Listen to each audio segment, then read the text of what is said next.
Hello friends, मैं हूं देव और मैं आपका इस पढ़ाई के सुहाने सफ़र में हार्दिक स्वागत करता हूं। तो पिछले वीडियो में हमने BCSC T131 का सेक्शन 1.4 पढ़ा था। अब हम इसका सेक्शन 1.5 पढ़ने जा रहे हैं। तो बिना किसी देरी के स्टार्ट करते हैं। Section 1.5 critical analysis and limitations of bore theory. तो इसमें हम क्रिटिकल एनालिसिस करेंगे और लिमिटेशंस पढ़ेंगे बोर थ्योरी के। Let us examine how the theoretical model of Bohr theory is able to explain some of the features given below। तो हम experimentally यानी कि एग्जामिन करेंगे कि जो थ्योरेटिकल मॉडल था बोर का, वो कैसे ये कुछ मॉडल्स जो हैं और उसके फीचर्स जो हैं, वो ये जो नीचे दे रखे हैं इनको कैसे वो एक्सप्लेन कर पाए, इनमें किस प्रकार से उसने मदद की, जो बोर मॉडल था उसने। तो atomic spectrum of hydrogen atom था, इसको ये समझा पाया। रीडबर्ग कांस्टेंट वैल्यू जो है, ये इसमें भी काफ़ी हद तक मदद हुई, इसकी वैल्यू निकली बोर थ्योरी के द्वारा। आयोनाइजेशन एनर्जी जो होती है हाइड्रोजन एटम की, वो क्या होती है, वो भी हमने बोर थ्योरी के द्वारा ही जाना। Bore theory is successful as an atomic model to the extent that its findings are consisted with atomic spectrum of hydrogen। तो जो बोर थ्योरी था ये काफ़ी सक्सेसफुल एटॉमिक मॉडल रहा। इस एक्सटेंट तक ये सक्सेसफुल था कि इसकी जो फाइंडिंग्स, जो भी इसमें हमने चीज़ें फाइंड की, वो उसमें atomic spectrum of hydrogen atom भी शामिल था। The agreement between the theoretical and experimental values of spectral frequencies is a testimony to the validity of this theory। तो ये बोल रहे हैं कि एग्रीमेंट जो था, ये एग्रीमेंट जो है एक्सपेरिमेंटल वैल्यूज और थ्योरेटिकल वैल्यूज में बोर थ्योरी के, ये इस ऑफ स्पेक्ट्रल फ्रीक्वेंसीज की ये टेस्टिमोनी है, यानी कि एक सबूत है कि ये जो थ्योरी है ये वैलिड है। Again the value of Rydberg constant calculated according to Bohr theory is in agreement with the experimental value. तो अगेन जो वैल्यू थी रीडबर्ग कांस्टेंट की, जो कैलकुलेट की थी हमने बोर थ्योरी के द्वारा, वो अग्रीमेंट में है एक्सपेरिमेंटल वैल्यूज के। तो ये भी एक तरीके का प्रूफ हो गया। इसके बाद में ionization energy of hydrogen atom is defined as the minimum energy required to remove the electron from n1 state to infinite distance n2 is equal to infinite. तो ये बोल रहा है आयोनाइजेशन एनर्जी जो होती है हाइड्रोजन एटम की, उसको क्या बोला जाता है कि मिनिमम एनर्जी उसको चाहिए जो उसको रिमूव कर सके एक इलेक्ट्रॉन को। तो उसका मतलब ये है कि n1 स्टेट से उसको इनफाइनाइट स्टेट पे यानी इनफाइनाइट डिस्टेंस पे लेके जाना है। n इज इक्वल टू में इन्फिनिटी हो गया। Leave it without any kinetic energy and it can be calculated using equation 1.23। तो ये बोल रहा है कि ये जो है इसको अगर इस डिस्टेंस तक लेके जाएंगे तो मिनिमम एनर्जी जो लगेगी वो उसको काइनेटिक एनर्जी उसकी जीरो रहेगी। जब इलेक्ट्रॉन रिलीज होगा तो उसकी काइनेटिक एनर्जी नहीं रहेगी, और उसको हम कैलकुलेट कर सकते हैं इक्वेशन 1.23 से। For hydrogen atom, the ionization energy in the wave number unit can be calculated as follows। तो किसी भी हाइड्रोजन एटम के लिए जो भी आयोनाइजेशन एनर्जी है और वेव नंबर का है, वो इस प्रकार से हम इसको कैलकुलेट कर सकते हैं। जैसे कि ये हो गया म्यू नॉट और हाइड्रोजन कांस्टेंट हो गया, उसके बीच में अब लिखेंगे 1/1, यानी कि नेचुरल जहाँ पे इनिशियल है, ये इनिशियल स्टेट है, ये फाइनल स्टेट है, माइनस फाइनल स्टेट। इस तरीके से हम लिखेंगे इसको, और इसका हमारा आंसर ये आएगा, क्योंकि इसमें इन्फिनिटी जो होती है ये तो अपॉन में तो जीरो हो जाएगा, और ये 1 तो 1 रहेगा, और इस पे ये आंसर आएगा इसके बाद में। For the purpose of chemical calculation, ionization energy of hydrogen may be defined as the energy required to remove 1 mole of electrons, that is 6.22 into 10 raised to the power 23 electrons from 1 mole hydrogen atom in the ground state। Hence ionization energy is equal to में this। तो ये बोल रहा है कि for purpose chemical calculation के purpose के लिए, या फिर आयोनाइजेशन एनर्जी को हम क्या कह सकते हैं कि ये एक मोल ऑफ इलेक्ट्रॉन्स है, कि मोल ऑफ इलेक्ट्रॉन निकालना है हमें, इसकी एनर्जी जो है उसको बोल सकते हैं कि हमें कितनी एनर्जी लगेगी एक मोल इलेक्ट्रॉन निकालने में, एक मोल हाइड्रोजन एटम से जो कि ग्राउंड स्टेट में है। तो इस तरीके से हम ये कैलकुलेट कर सकते हैं उसमें, और इसके हमारा जो आंसर आएगा वो आएगा 1312 किलो जूल पर मोल। ये हमारा आंसर आएगा। Thus, Bohr theory offer a method of calculating ionization energy of hydrogen, and its principle has been extended to other elements in calculating their ionization energies। तो बोर थ्योरी क्या होता है, ये एक ऑफर करती है हमें मेथड जिसमें हम कैलकुलेशन कर सके आयोनाइजेशन एनर्जी का हाइड्रोजन एटम की, और प्रिंसिपल्स जो है इसकी एक्सटेंड करते हैं अदर एलिमेंट्स के लिए भी, यानी कि कुछ एक्सटेंड तक ये दूसरे एलिमेंट्स का भी जो है आयोनाइजेशन एनर्जी उसको पता लगा सकता है। In spite of the success of Bohr theory, as mentioned above, it has certain limitations as discussed below।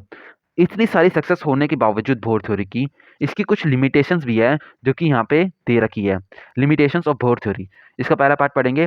According to Bohr theory the angular momentum of the electron can never be zero. तो ये बोल रहा है कि according to Bohr theory क्या है, हमें पता चला कि एंगुलर मोमेंटम जो है किसी भी इलेक्ट्रॉन का वो कभी भी जीरो नहीं हो सकता।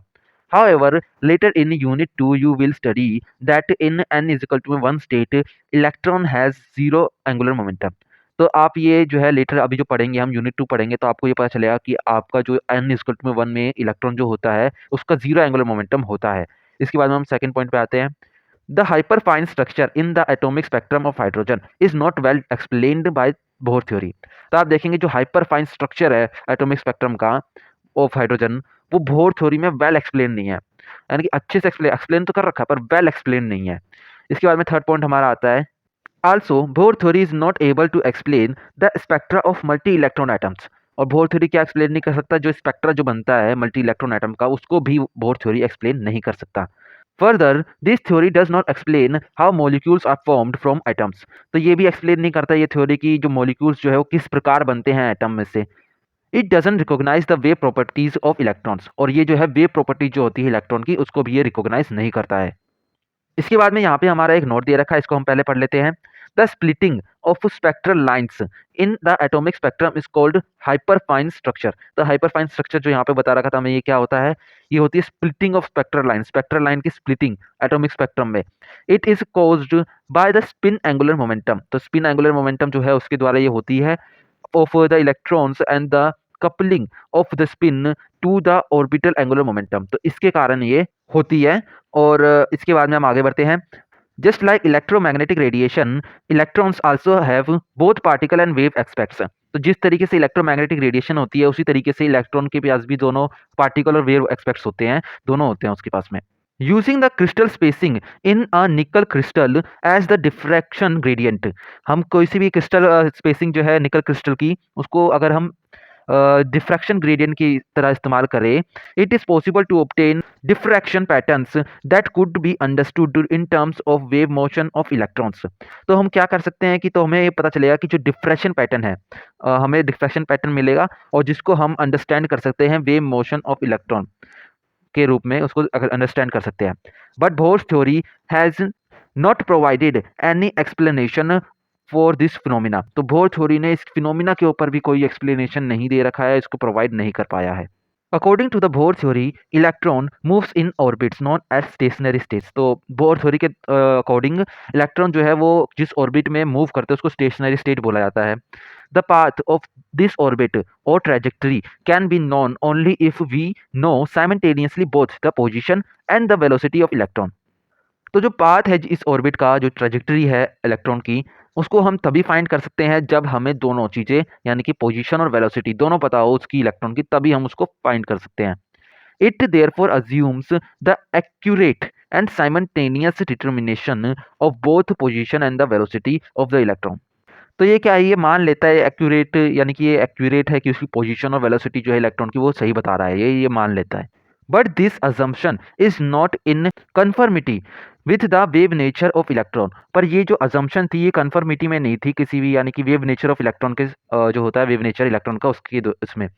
In the forthcoming unit, we shall see how theories were developed by Heisenberg and Schrödinger to explain the wave characteristics of electron। तो हम आगे हमने जो यूनिट है उसमें पढ़ेंगे कि जो हाइजेनबर्ग और श्रोडिंगर है उन्होंने किस प्रकार से वेव कैरेक्टरिस्टिक्स हैं इलेक्ट्रॉन की उसको एक्सप्लेन करने में किस प्रकार से एक्सप्लेन किया। In order to further explain the fine structure of spectral lines in the atomic spectrum of hydrogen Sommerfeld propose the following modifications in the Bohr theory. तो इस जो फर्दर एक्सप्लेन करना था इस फाइन स्ट्रक्चर का spectral line का उसके लिए एटॉमिक स्पेक्ट्रम में, तो उसके लिए समरफोर्ड ने जो है मॉडिफिकेशन बोर थ्योरी के ऊपर यानी कि बताया। तो इसको हम जानते हैं समरफोर्ड मॉडिफिकेशन से, जो कि हमारा है subsection 1.5.1। Summerford 1916 modified Bohr theory and tried to interpret the fine structure of the atomic spectrum of hydrogen as due to elliptical path of the electron in the orbits shown below in figure 1.12a। तो ये क्या बोल रहा है कि Summerford ने modify किया bore theory को और उसने ट्राई किया कि हम बता पाए, प्रिडिक्ट कर पाए, इंटरप्रिटेट कर पाए जो स्ट्रक्चर है एटॉमिक स्पेक्ट्रम का ऑफ हाइड्रोजन एटम का, उसको ड्यू टू उसने बोला कि इलिप्टिकल पाथ है इलेक्ट्रॉन का। तो ये बोला उसने मेन बात। तो अब in the elliptical orbits, the nucleus are assumed to be present at one of the focal of the ellipse C। और तो ये आप बोल रहा है कि जो इलिप्टिकल पाथ है उसमें ये मान लिया गया कि जो इलेक्ट्रॉन का जो न्यूक्लियस है वो किसी एक फोकल लेंथ, क्योंकि इलिप्स की दो फोकल लेंथ फोकल होती है, तो इनमें से किसी में से एक में ये है, तो फोकाई में से कोई एक फोकाई में से एक है इसमें जो होगा न्यूक्लियस होगा, जो कि हम इधर देख भी सकते हैं। इस प्रकार से ये बता रखा है और ये देखेंगे आप यहाँ पे एक ये हो गया फोकाई, ये हो गया ये फोकस जो है, दो फोकस हो गए। तो F1 F2 करके दिखा रखा है यहाँ पे, इन दोनों में से किसी एक में होगा और ये इलिप्स है। इसको वर्टेक्स बोलेंगे, वर्टेक्स। ये फोकल पॉइंट हो गए। मेजर एक्सिस, इसको मेजर एक्सिस बोला जाता है, इसको माइनर एक्सिस बोला जाता है। तो ये आपने पहले पढ़ रखा होगा अपनी 12th क्लास में हमने। तो फिगर अब हम पढ़ते हैं 1.12 क्या है, elliptical orbit proposed by Summerford. तो ये जो है इलिप्टिकल ऑर्बिट्स कौन कौन सी हैं दिखे यहाँ पे, ये तो आप ये देखेंगे कि ये न्यूक्लियस है, इसके अराउंड एक गोल ऑर्बिट है, इसमें दो वैल्यू दे रखी है, n=4 k=4, जो हम आगे पढ़ेंगे क्या चीज़ है। इसके बाद में और थोड़ी ये ऑर्बिट्स दे रखी है अलग अलग शेप की, इनमें अलग अलग n की वैल्यू 4 1 k की वैल्यू 1, ऐसी अलग अलग वैल्यूज दे रखी है, इनके बारे में भी अभी हम आगे पढ़ेंगे। You can see in figure 1.12b above that in contrast to a circle where the radius is constant, the angle is changing। तो ये आप बोल सकते हैं कि इधर आप देख सकते हैं कि आप जो है रेडियस जो है सर्कल के अगर कॉन्ट्रास्ट में, यानी कि सर्कल के अलावा अगर इसको देखें, यानी कंपेयर करें सर्कल से इलिप्स को, तो इसमें आप देखेंगे कि इधर रेडियस जो है वो कांस्टेंट है, रेडियाई कांस्टेंट है, और जो इसका इलिप्स का है, इलिप्स का जो एरिया है वो चेंज हो रहा है। In an ellipse both the radius and the angle में चेंज, तो बोथ जो है रेडियस और एंगल दोनों चेंज हो सकते हैं, उसमें बस एरिया चेंज हो रहा था। Such a change in angle is shown in figure 1.13 below. तो ऐसा चेंज जो होते हैं ये आपको इस फिगर में दिखा रखा है। The elliptical orbit, the motion of an electron could be described by considering radial quantum number nr और azimuthal quantum number k। तो ये बोल रहा है कि इलिप्टिकल ऑर्बिट का जो ये मोशन है इलेक्ट्रॉन का, ये हम किस प्रकार से समझा सकते हैं, रेडियल क्वांटम नंबर जो है उससे समझा सकते हैं, जो कि हो गया nr, और अजीमुथल क्वांटम नंबर हमने ले लिया k, जो n और k की बात कर रहे थे वो ये रहा। अब यहाँ पे देखेंगे this quantum number are related to the Bohr quantum number, ये जो क्वांटम नंबर होते हैं रिलेटेड होते हैं बोर क्वांटम नंबर एन के। तो इसको ऐसा बोलते हैं कि ये हो गया एन आर प्लस में के, जो एन जो हो गया वो एन आर प्लस में के हो गया, यानी कि रेडियल क्वांटम नंबर प्लस में अजीमुथल क्वांटम नंबर। अब आप ये देखेंगे the quantum number are related to the geometry of the ellipse as follows. तो ये क्वांटम नंबर जो है ये रिलेट करते हैं ज्योमेट्री ऑफ इलिप्स से। किस प्रकार से, इस प्रकार से कि n जो है n अपॉन में k, तो n क्या हो गया, n लेंथ हो गया मेजर एक्सिस की और k होगी लेंथ माइनर एक्सिस की, तो ये डिपेंड करती है। Also for a given value of n and k can have values from 1 to n। तो आप ये देखेंगे कि जो भी वैल्यू अगर n की दे रखी है तो k जो होगा उसकी वैल्यू जो है 1 टू n हो सकती है। Let us now consider various possible values of n by k ratio की, जो वेरियस पॉसिबल वैल्यूज है उसको हम देखेंगे for a given n value, कोई सी भी एक एन वैल्यू के लिए। तो अब मान लीजिए कि हम टेक ले लेते हैं कि एन की वैल्यू 4 है, तो के जो होगा वो 1 से लेकर 4 तक कुछ भी हो सकता है।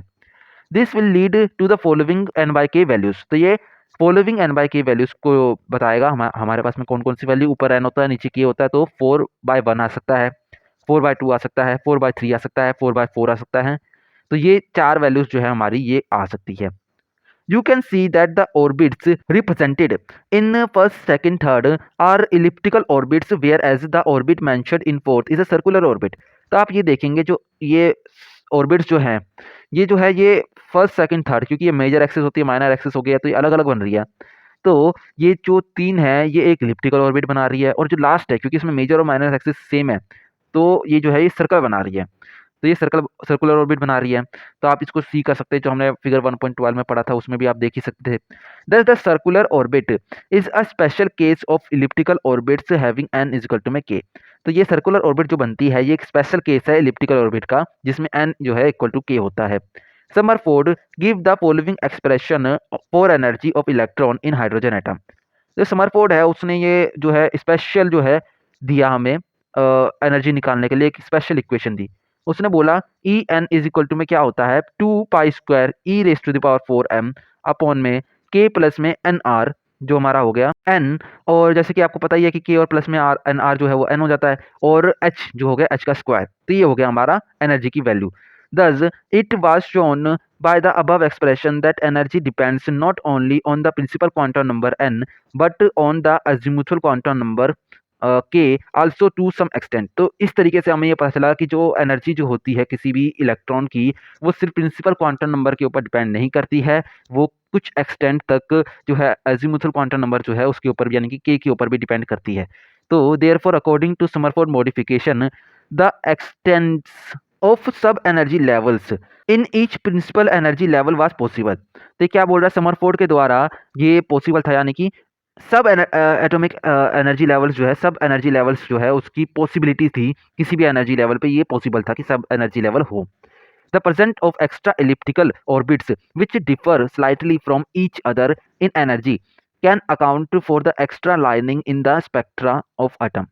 तो जो प्रेजेंस थी यहाँ पे जो एक्स्ट्रा इलिप्टिकल ऑर्बिट्स की, जो कि अब एक दूसरे से स्लाइटली डिफर करते हैं एनर्जी लेवल्स में, वही कारण हो सकते हैं कि ये एक्स्ट्रा जो स्पेक्ट्रल लाइन है एटम में, स्पेक्ट्रल एटम में, तो वो उसके कारण हो सकते हैं।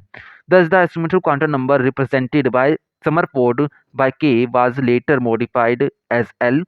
जो अज़ीमुथल क्वांटम नंबर था जो कि समरफोर्ड ने के द्वारा बताया था, उसको बाद में आके मॉडिफाई करके एल कर दिया। N was shown to have the values 0 to n minus 1, ये वैल्यूज उसकी दिखाई गई। Where n is equal to में जो है, where n is the principal quantum number, जहाँ पे एन जो है प्रिंसिपल क्वांटम नंबर है। If n is equal to में अगर 2 है तो जो एल होगा कैन हैव 0 एंड 1, तो ये दो वैल्यूज उसकी आ सकती है। अगर एन इज इक्वल टू में 2 है तो एल की दो वैल्यूज हो सकती है, 0 और 1। Similarly n is equal to में 4 है तो एल की वैल्यूज क्या क्या हो सकती है, 0 1 और 2 और 3, ये वैल्यूज हो सकती है। The splitting of spectral lines when atoms are placed in strong magnetic field known as Zeeman effect could also be particularly explained by introducing magnetic quantum number m l. तो ये क्या बोल रहा है कि स्प्लिटिंग जो थी स्पेक्ट्रल लाइन्स की, जब हम उसको प्लेस करते हैं किसी भी एक स्ट्रॉन्ग मैग्नेटिक फील्ड में, जिसको हम ज़ीमैन इफेक्ट से भी जाना जाता है, इस चीज़ को, इस फैक्ट को, फिनोमिना को, तो ये जो है किसके पार्टिकुलरली हम इसको किस प्रकार से एक्सप्लेन कर सकते हैं, by explaining introducing magnetic quantum number के द्वारा हम इसको एक्सप्लेन कर सकते हैं। Describing the allowed orientation of electron orbits in space, जो कि ये जो फिनोमिना है, इसको जो ऑर्बिट्स, इलेक्ट्रॉन जो है ऑर्बिट करता है स्पेस में, इस फिनोमिना के द्वारा जो है इसको एक्सप्लेन कर पाएगा एम एल।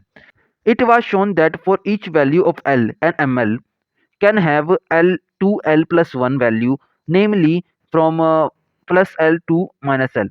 तो ये शो किया गया है कि L के लिए जो है वैल्यू ऑफ L, किसी भी एक वैल्यू है जो L है, उसके लिए ML की वैल्यू क्या क्या हो सकती है, प्लस 2L प्लस 1 तक हो सकती है उसकी वैल्यूज, जो कि है कि प्लस L से लेकर माइनस L तक होगी, ये वैल्यूज होंगी। Hence if L is equal to में 1 है तो ML की वैल्यू क्या होगी, there can be 3 values, 3 values हो सकती हैं, जो कि हो जाएंगी +1 0 एंड -1, ये 3 वैल्यूज होंगी। You will see in unit 4 an alternative way of arriving at the quantum number n l n m l. तो आप जो है यूनिट 4 में देखेंगे कि अल्टरनेटिव कोई एक और तरीका है इस अराइविंग एट ये इन क्वांटम नंबर पे आने का, उसको हम देखेंगे। एन एल एम को हम कैसे निकालेंगे यूनिट 4 में हम देखेंगे। तो इधर हमारा जो है यहाँ पे अब SAQ4 आता है, तो इसको आप एक बार ट्राई कर लीजिए, उसके बाद हम इस पे आएंगे, तो आप एक बार ट्राई कर लीजिए। तो चलिए अब हम SAQ5 पे आते हैं। इसका फर्स्ट पार्ट है, if n is equal to में 3 दे रखा है, what are possible values of L। तो क्या पॉसिबल वैल्यूज जो हैं और L की वो कौन कौन सी होंगी। तो चलिए अब इसके आंसर पे आते हैं। तो फर्स्ट ए का पार्ट है, L इज इक्वल टू में 0 1 एंड 2। तो किस प्रकार से आया है, तो n जो दे रखा था वो दे रखा था 3, और L की वैल्यू क्या होती है 0 से लेकर n-1 तक। तो n-1 करेंगे तो n की वैल्यू 3 है, तो यानी कि 0 से लेकर 2 तक, तो 0 1 2, इस तरीके से हम ये वैल्यूज जो है निकालेंगे। तो चलिए अब इसके बी पार्ट पे आते हैं। If L is equal to में 2 दे रखा है, what are values of ML। तो ML की वैल्यू निकालनी है। तो चलिए अब हम इसके आंसर पे आते हैं। ML की जो वैल्यू होगी वो होगी +2 +1 0 -1 -2, ये वैल्यूज होंगी। तो आपको पता है कि L की वैल्यू जो है वो 2 है, तो ML की वैल्यू ऐसे तरीके से, इस तरीके से निकाल जाती है कि +L से लेकर -L तक। तो +L जो है L है हमारा 2, तो +2 +1 0 -1 -2, इस प्रकार से ये निकाली जाएगी। तो यहाँ पे हमारा सेक्शन 1.5 अब खत्म होता है। इसके बाद में आती है समरी, जो कि हम नेक्स्ट क्लास में पढ़ेंगे। तो आज के लिए इतना ही। अगर आपको कोई डाउट हो तो आप उसे कमेंट सेक्शन में लिख सकते हैं, ताकि एक डिस्कशन स्टार्ट हो सके। और जो भी डाउट ज़्यादा पूछा जाएगा मैं उसके ऊपर वीडियो भी बनाऊंगा। So put your doubts in the comment section below and I am looking forward to studying with you again. तो see you in the next video. Bye bye.